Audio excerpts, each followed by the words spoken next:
Welcome to study time. നമ്മളിന്ന് 10ാം ക്ലാസ്സിലെ social സയൻസിലെ 2ാമത്തെ ചാപ്റ്ററാണ്. അതിൽ ഫ്രഞ്ച് റവല്യൂഷൻ്റെ റീസൺസ് അല്ലെങ്കിൽ കാസസ് ആണ് പറഞ്ഞത്. അതിൽ ആദ്യം പഠിച്ചത് ഏതായിരുന്നു? ഡെസ്പോട്ടിക് റെജീം അല്ലെങ്കിൽ ഡെസ്പോട്ടിക് റൂള് ഇൻ ഫ്രാൻസിലെ ഡെസ്പോട്ടിക് റൂളായിരുന്നു. രണ്ടാമത്തത് ഫ്രഞ്ച് സോഷ്യൽ സിസ്റ്റം. അതിൽ നമ്മൾ ക്ലർജി, നോബിൾസ്, പെസൻസ് ഇവരുടെ റോള് പറഞ്ഞു. നെക്സ്റ്റ് മൂന്നാമത്തെ ക്ലാസ് എന്ന് പറയുന്നത് rise of the middle class, മധ്യവർഗത്തിൻ്റെ ഉദയമാണ്. The middle class emerged in French society in the 18th century. 18ാം നൂറ്റാണ്ടിൽ ഫ്രാൻസിൽ ഒരു പുതിയ വിഭാഗം, ഒരു സോഷ്യൽ ക്ലാസ് ഉയർന്നു വന്നു. അല്ലെങ്കിൽ ഒരു പുതിയ സാമൂഹിക വിഭാഗം ഉയർന്നു വന്നു. അവരാണ് ആര്? ഫ്രഞ്ച് സൊസൈറ്റിയിൽ ഉയർന്നു വന്ന പുതിയ വിഭാഗമാണ് മിഡിൽ ക്ലാസ്, മധ്യവർഗം. അവർ ഹൈ ക്ലാസ് ആണോ എന്ന് വെച്ചാൽ അല്ല, പെസൻസിനെ പോലെ ലോ ക്ലാസ് ആണോ എന്ന് വെച്ചാൽ അല്ല, ഇതിന് രണ്ടിനും ഇടയ്ക്കുള്ളൊരു വിഭാഗം. The progress made in the agriculture and industrial sectors of France at that time led to the rise of the middle class. എന്തുകൊണ്ടാണ് ഈ ഫ്രഞ്ച് സൊസൈറ്റിയിൽ 18ാം നൂറ്റാണ്ടിൽ ഈ മിഡിൽ ക്ലാസ് ഉയർന്നു വന്നത്? അവിടെയുണ്ടായ അഗ്രികൾച്ചറൽ ആൻഡ് ഇൻഡസ്ട്രിയൽ സെക്ടേഴ്സിലുണ്ടായ പ്രോഗ്രസ്, അവിടുത്തെ കാർഷിക രംഗത്തും വ്യാവസായ രംഗത്തും ഉണ്ടായ പുരോഗതി മൂലമാണ് ഈ മിഡിൽ ക്ലാസ് അവിടെ ഉദയം ചെയ്തത്. With the growth of the agriculture and industrial sectors, agricultural സെക്ടറിലും ഇൻഡസ്ട്രിയൽ സെക്ടറിലും വളർച്ച അല്ലെങ്കിൽ പുരോഗതി ഉണ്ടായത് നിമിത്തം, with the growth of agriculture and industrial sectors new cities emerged. അതോടുകൂടി എന്ത് ചെയ്യും? പുതിയ പുതിയ സിറ്റികൾ, നഗരങ്ങൾ ഉദയം ചെയ്തു. Those who took advantage of the employment opportunities in the cities progressed economically and became part of the middle class. ഈ പുതിയ നഗരങ്ങൾ ഉദയം ചെയ്യുമ്പോൾ എന്ത് ചെയ്യും? അവിടത്തേക്ക് ആൾക്കാർ തൊഴിലിനായിട്ട് ഇവിടത്തേക്ക് വരും. ഇത് കാരണം തൊഴിലിനായിട്ട് ഇവിടെ വന്നപ്പോൾ ഒരുപാട് വ്യവസായ സ്ഥാപനങ്ങളുണ്ട്, അഗ്രികൾച്ചർ പ്രോഗ്രസ് ഉണ്ട്. അപ്പം പുതിയ സിറ്റികൾ ഉദയം ചെയ്തു. ഇവിടത്തേക്ക് ആളുകൾ തൊഴിലവസരങ്ങൾക്കായിട്ട്, എംപ്ലോയ്മെൻറ്റ് ഓപ്പർച്യൂണിറ്റിക്കായിട്ട് ഇവിടെ ഈ സിറ്റികളിൽ വന്നതുമൂലം ഇവർ ഒരുപാട് ഇക്കണോമിക്കായിട്ട്, സാമ്പത്തികമായിട്ട് ഉദയം ചെയ്യുകയും ഇവരും എന്ത് ചെയ്തു? മിഡിൽ ക്ലാസിൻ്റെ ഭാഗമാവുകയും ചെയ്തു. And became part of the middle class. Domestic trade and the trade with the colonies made the industrialists in France wealthy. ആഭ്യന്തര ട്രേഡ്, ഡൊമസ്റ്റിക് ട്രേഡ് എന്ന് പറഞ്ഞാൽ രാജ്യത്തിന് അകത്ത് നടക്കുന്ന ട്രേഡിനെയാണ് നമ്മൾ എന്ത് പറയുന്നത്?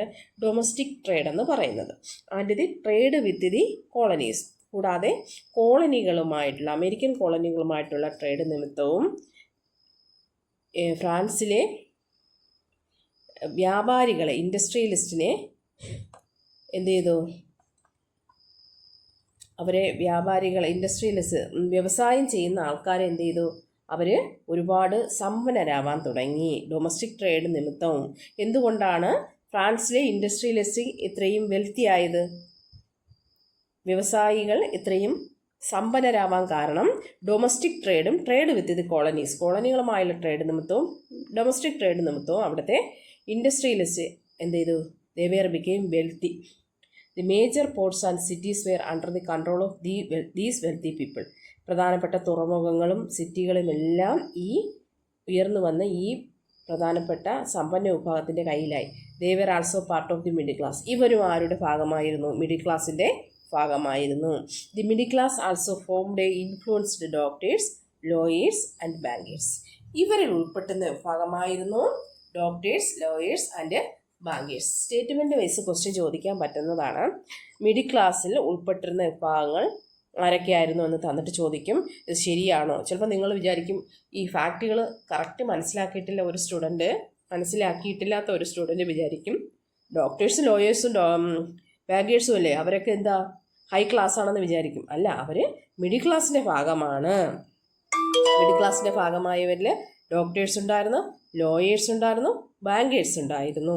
This middle class like the common people also had to pay taxes to the government and the nobility. ഈ പുതിയ മിഡിൽ ക്ലാസ്സുകാർ ഗവൺമെൻറ്റിനും നൊബിലിറ്റിക്കും പ്രഭുക്കന്മാർക്കും ഗവൺമെൻറ്റിനും സാധാരണക്കാരായ ജനങ്ങൾ നൽകുന്നത് പോലെ ടാക്സ് നൽകേണ്ടി വന്നു. Despite their education and economic advance, they were not given the status or power they deserved in administration and the army. In short, the middle class had a deep discontentment. Educational ക്വാളിഫിക്കേഷനും മതിയായ ഉയർന്ന വിദ്യാഭ്യാസം ലഭിച്ചിട്ടും സാമ്പത്തിക പുരോഗതി നേടിയിട്ടും ഈ middle ക്ലാസ്സിന് അവർ അർഹിക്കുന്ന പ്രാതിനിധ്യം ഭരണത്തിലോ അഡ്മിനിസ്ട്രേഷനിലോ ആർമിയിലോ നൊബിലിറ്റിക്കും ക്ലർജിക്കും കിട്ടിയിരുന്നത് പോലെയുള്ള ഒരു പ്രാതിനിധ്യം അവർക്ക് കിട്ടിയിരുന്നില്ല. കൂടാതെ അവർ ടാക്സ് സാധാരണക്കാരെ പോലെ പേ ചെയ്യണമായിരുന്നു. ഇതെന്ത് ചെയ്തു? മിഡിൽ ക്ലാസ്സിന് അവർ ഈ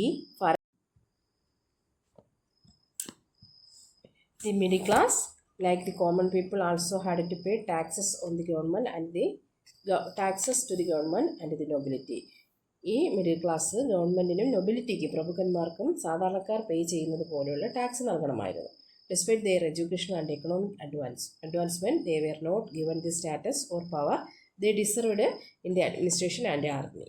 In short, the middle class had a deep discontentment.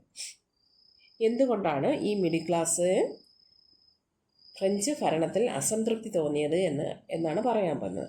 മതിയായ എഡ്യൂക്കേഷണൽ ആൻഡ് എക്കണോമിക് അഡ്വാൻസ്മെൻറ്റ് പുരോഗതി ഉണ്ടായിരുന്നിട്ടും അവർക്ക് ഭരണത്തിലോ അഡ്മിനിസ്ട്രേഷനിലോ ആർമിയിലോ ഒരു സ്റ്റാറ്റസ്, ഒരു പദവിയോ അർഹമായ പ്രാതിനിധ്യവും നൽകിയിരുന്നില്ല. ഇതുകൊണ്ട് തന്നെ ഈ മിഡിൽ ക്ലാസ് എന്ത് ചെയ്തു? അവർ ഭരണത്തിനെതിരെ തിരിഞ്ഞു. ഗ്യാബൽ എന്ന് പറയുന്നത് നിങ്ങളുടെ പുസ്തകത്തിൻ്റെ സൈഡിൽ കൊടുത്തിരിക്കുന്നത് ഗ്യാബൽ എന്ന് പറയുന്നത് 13-ാം നൂറ്റാണ്ടിലെ എല്ലാ പ്രോഡക്റ്റുകൾക്കും കൊടുക്കേണ്ട നികുതിയായിരുന്നു. എന്നാൽ 15-ാം നൂറ്റാണ്ട് ആയപ്പോഴേക്കും ഈ നികുതി ഉപ്പിന് മാത്രമായിട്ട് ചുമത്തി. സാധാരണക്കാർക്ക് ഒഴിച്ചുകൂടാനാവാത്ത ഏറ്റവും വില കുറഞ്ഞ വസ്തുവായിരുന്നു ഉപ്പ്. ഇതിനും കൂടി ടാക്സ് ചുമത്തിയത് കാരണം എന്ത് ചെയ്തു? ജനങ്ങളുടെ രോഷം എന്ത് ചെയ്തു? ഗവൺമെൻറ്റിനെതിരായിട്ട് തിരിഞ്ഞു. അവിടെ ഒരു ക്വസ്റ്റ്യൻ ഉണ്ട്. The rise and discontent of the middle class decisively influenced the French revolution. Evaluate. എന്തുകൊണ്ടാണ് ഫ്രഞ്ച് സമൂഹത്തിലെ മിഡിൽ ക്ലാസിൻ്റെ ഉദയവും അവരുടെ ഡിസ്കണ്ടന്റ്, അവരുടെ വിദ്വേഷവും ഫ്രഞ്ച് റവല്യൂഷനെ എങ്ങനെ സ്വാധീനിച്ചു വിലയിരുത്തുക. അപ്പോൾ നമുക്ക് എഴുതേണ്ട കാര്യങ്ങൾ കുറച്ച് എഴുതിയാൽ മതി.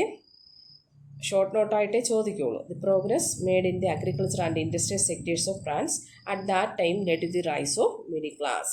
ആദ്യത്തെ പാരഗ്രാഫിലെ രണ്ടാമത്തെ സെൻറ്റൻസ്. അഗ്രികൾച്ചർ രംഗത്ത് ഇൻഡസ്ട്രിയൽ സെക്ടേഴ്സിനും ഉണ്ടായ പുരോഗതി ഫ്രാൻസിൽ മിഡിൽ ക്ലാസ് ഉദയം ചെയ്യുന്നതിന് കാരണമായി.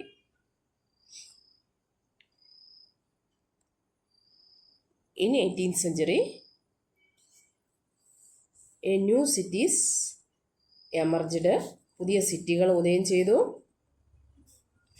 Those who took the advantage to the employment opportunities in the cities progressed economically and became part of the middle class. അതും എഴുതണം. അത് കഴിഞ്ഞിട്ട് the middle class thus formed also included doctors, lawyers and bankers. They became very wealthy through domestic trade and trade with the colonies. ഈ പുതിയ middle ക്ലാസ്സിൽ ഉണ്ടായ ആൾക്കാരായിരുന്നു ആരൊക്കെ? Bankers, lawyers, doctors.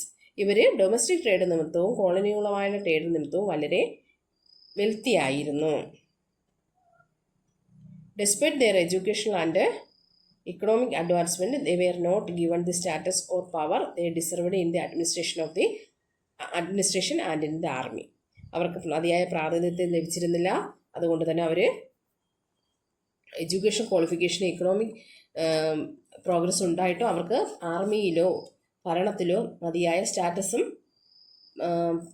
പവറും ലഭിച്ചിരുന്നില്ല. കൂടാതെ അവർ they had to pay taxes to the government and the nobility. അവർക്ക് ഗവൺമെൻറ്റിനും നൊബിലിറ്റിക്കും ടാക്സും കൊടുക്കണമായിരുന്നു. ഇതുകൊണ്ട് എന്ത് ചെയ്തു? The middle class had became, in short the middle class had deep discontentment. ഇതുകൊണ്ട് എന്ത് ചെയ്തു? ഇവർ ഒരുപാട് അസംതൃപ്തരായിരുന്നു. ഇത് ഫ്രഞ്ച് റവല്യൂഷനിലേക്ക് വഴിതെളിച്ചു. Will and Ariel Durant. രണ്ട് പ്രശസ്ത ഹിസ്റ്റോറിയൻസാണ് ആര്? വിൽ ഡുറാൻറ്റും ഏരിയൽ ഡുറാൻറ്റ് എന്ന് പറയുന്നത്. അവരുടെ അഭിപ്രായം നോക്കാം. ഫ്രഞ്ച് റവല്യൂഷനിൽ മിഡിൽ ക്ലാസ് എങ്ങനെ സ്വാധീനിച്ചെന്ന്. The essence of the French revolution was the overthrow of the nobility and the clergy by the bourgeoisie, using the discontentment of the peasants to destroy feudalism and the discontent of urban masses to neutralizes the armies of the king. Will ഡുറാൻറ്റും Ariel ഡുറാൻറ്റും അഭിപ്രായപ്പെട്ടത് ഇപ്രകാരത്തിലാണ്. എങ്ങനെയാണെന്ന് പറഞ്ഞുതരാം. French റവല്യൂഷൻ്റെ essence എന്ന് പറഞ്ഞാൽ അതിൻ്റെ അന്തസത്ത അല്ലെങ്കിൽ അതിൻ്റെ പ്രധാന കണ്ടന്റ് എന്ന് പറയുന്നത്, അന്തസത്ത എന്ന് പറയുന്നത്, എസൻസ് എന്ന് പറയുന്നത്, ഈ മിഡിൽ ക്ലാസ് രോഷാകുലരായ പെസൻസിനെ ഉപയോഗിച്ചുകൊണ്ട് നൊബിലിറ്റിയെയും ക്ലർജിയെയും എന്ത് ചെയ്തു? ഭരണത്തിൽ നിന്ന് ഓവർത്രൂ ചെയ്യുകയും അവർ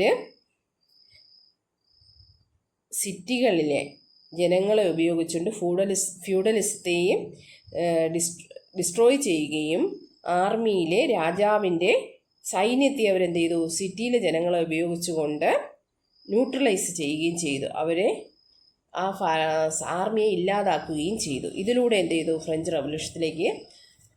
റവല്യൂഷനിലേക്ക് വഴിതെളിച്ചു എന്നാണ് വിൽ ഡുറാൻറ്റും ഏരിയൽ ഡുറാൻറ്റും പറയുന്നത്. അപ്പോൾ ഇന്ന് ഇത്രയും ഞാൻ എടുക്കുന്നുള്ളൂ. കുറച്ച് ആരോഗ്യ പ്രശ്നങ്ങളുണ്ട്. അപ്പോൾ അടുത്ത ക്ലാസ്സിൽ കുറച്ചുകൂടി എടുക്കാം.